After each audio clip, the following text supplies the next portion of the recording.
মহাকুম্ভকে মৃত্যুকুম্ভ বলে আগেও অপমান করেছেন, আর সেই সময় তিনি যারা সনাতনী তাদের ভাবাবেগকে আঘাত করেছেন। এবার আরও একবার তাঁর অজ্ঞতার পরিচয় দিলেন মহাকুম্ভ আদৌ মহাকুম্ভ কিনা তা নিয়ে কথা বলতে গিয়ে।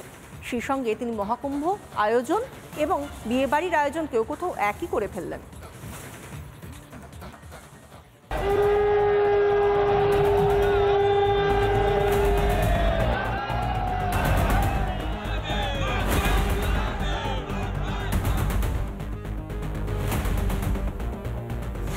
মহাকুম্ভ আমি নাইবা বললাম, ওটা এখন মৃত্যু কুম্ভ হয়ে গেছে।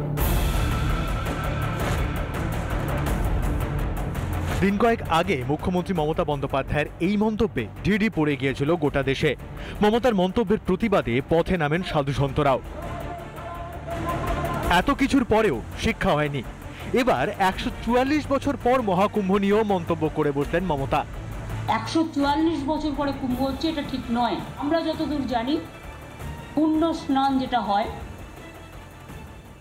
প্রতিবার গঙ্গাসাগরে হয় বলে আমরা জানি,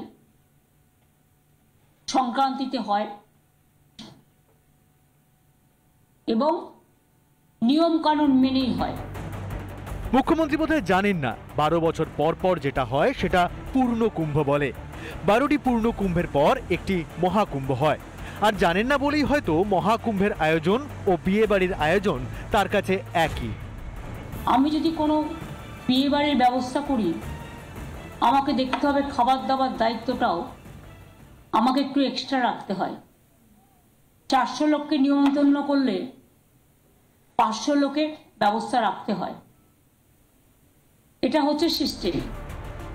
মহাকুম্ভ শুধুই একটি প্রচলিত বিশ্বাস নয়, বিজ্ঞান। কিভাবে জানেন? বোঝালেন লেখক মানস ভট্টাচার্য।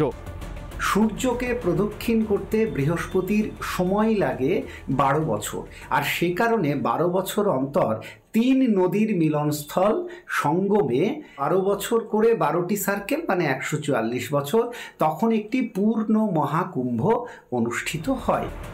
বিজেপি অবশ্য মমতা বন্দ্যোপাধ্যায়ের এই মন্তব্যকে পাত্তা দিচ্ছে না একেবারেই। কি বললো জানি না, তবে এটুকু বলতে পারি যে সনাতনী ধর্মের কি পাওয়ার সেটা বুঝিয়ে দিল। গর্ব সে কহো যে হাম সনাতনী হ্যায়। প্রতি বছর মকর সংক্রান্তিতে গঙ্গাসাগরে পুণ্যস্নান সারেন কয়েক লক্ষ মানুষ, আর প্রয়াগরাজে মহাকুম্ভে পুণ্যস্নান সেরে ফেলেছেন 60 কোটির বেশি মানুষ। মহাকুম্ভ নিয়ে গোড়া থেকেই গায়ে জ্বালা ইন্ডির। কখনো সঙ্গমের জলের মান নিয়ে প্রশ্ন, কখনো মৃত্যু কুম্ভ বলে আক্রমণ করা হয়েছে সনাতনীর ভাবাবেগে। গত 1.5 মাসে শুধুমাত্র প্রয়াগরাজই উত্তরপ্রদেশের জিডিপিকে বেশ কয়েকটি দেশের থেকে এগিয়ে দিয়েছে। গায়ে জ্বালা কি সেখান থেকেই? রিপাবলিক বাংলা। নানা ধরনের কন্টেন্ট দেখার জন্য লাইক করুন, শেয়ার করুন আমাদের ফেসবুক পেজ, সাবস্ক্রাইব করুন আমাদের ইউটিউব চ্যানেল। পাশাপাশি অন্যান্য ব্রেকিং নিউজের জন্য অবশ্যই চোখ রাখুন রিপাবলিক বাংলায়।